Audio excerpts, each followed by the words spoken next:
Nicely done. Well done. Right. Big day tomorrow. First Republican primary debates in Cleveland. Lineup confirmed by Fox News last night.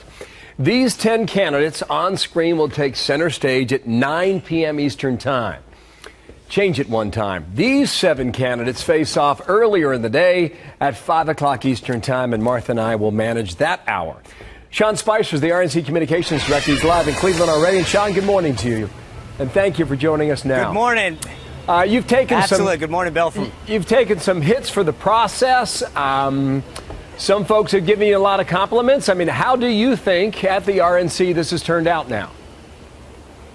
I'm very proud of the way it's turned out. I think Fox should be complimented for having, frankly, the most inclusive debate night ever in history of the United States. We're going to have 17 candidates participate in debate night. That's more than's ever been part of a process like this before. So, and I think there's got to be some context to the average viewer out there. They need to be reminded that over 140 people have filed for to seek the Republican nomination for president. We've got 17 really spectacular candidates. It's the greatest number of quality candidates our party's ever seen. Frankly, I think either party's ever seen. And Fox found a way to get all of them involved. And I think, no, there's no question it's not a perfect system, but it is the most inclusive system, and it allows everybody to have a voice in the process. Okay, Rick Santorum is not a fan, apparently. His spokesperson last night came out and said national polls in August are meaningless. What do you say to the former senator in Pennsylvania? Well, a couple things. One, I think Senator Santorum is going to be part of the process. He's going to have his voice heard, and that's an important distinction. The greatest number of candidates that have ever been on a debate stage for either party is 10. Fox took a huge extra step to ensure that the top 17 were included. So Senator Santorum is going to be part of the process. I understand why somebody who's not in the top 10 is upset that they're not on the top 10 stage. But the reality is this: Senator Santorum last cycle, it wasn't the debates that got him to win Iowa. He worked hard, went to all of the 99 counties throughout Iowa, and was able to pull off a victory. And I think that if he follows a similar strategy, he might do well, as could any other candidate. The debates are just one part of the process, and Senator Santorum knows that. Yeah, I got you here. Now, Rick Perry sent out a tweet right after the announcement came out. You know he wanted to be in top 10, did not make it. I look forward to being at Fox News 5 p.m. debate for what will be a serious exchange of ideas and positive solutions to get America back on track. Carly Fiorina, I look forward to answering questions on Thursday in Cleveland. What do they stand to gain in the earlier format?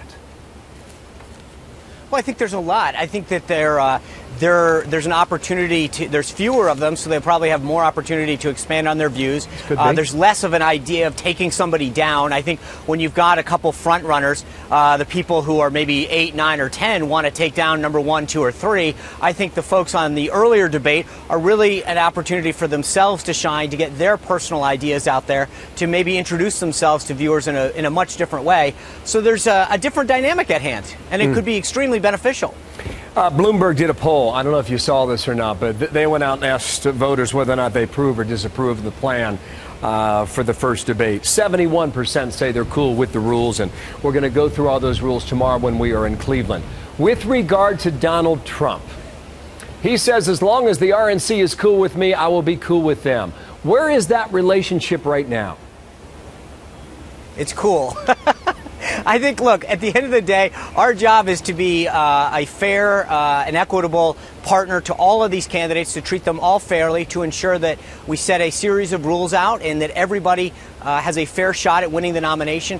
But at the end of the day, what this is really all about is it's about the voters. You know, whether it's the early states or a lot of the states that are going to go March 1st, it's about the voters deciding who they want to serve as our nominee, and ultimately us at the RNC embracing that nominee and helping them win the White House back in November of 2016. One more question on that, though. A few weeks ago, apparently, Reince Priebus, your boss, had a conversation with Donald Trump.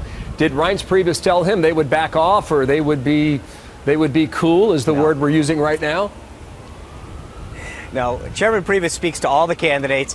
He shares with them a lot of private counsel and ideas, as he did with Mr. Trump on that particular day. But, you know, all Reince said to him, as he did to every one of those candidates, is, we want you to run your race. We'll be here for you when you win the nomination, if you happen to be that person. Interesting. Sean Spicer, we'll see you in Cleveland, okay? Thank you for your time right now. Look forward to it.